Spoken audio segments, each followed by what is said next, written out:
Hi, today I'm ready for POCO X5 and today I'll show you how to change notification sound on this device. So first we should open the settings application and then scroll down to the sound and vibration.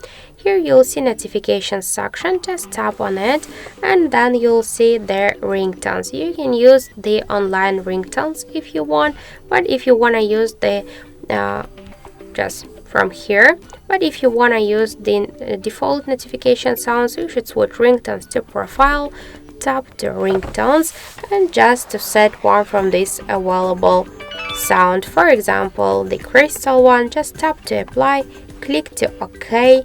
Now let's go back to the sound and vibration section and we can see that we just successfully changed notification sounds on our device. So that's it, thank you for watching, and if you find this video helpful, don't forget to leave a like, comment and to subscribe our channel.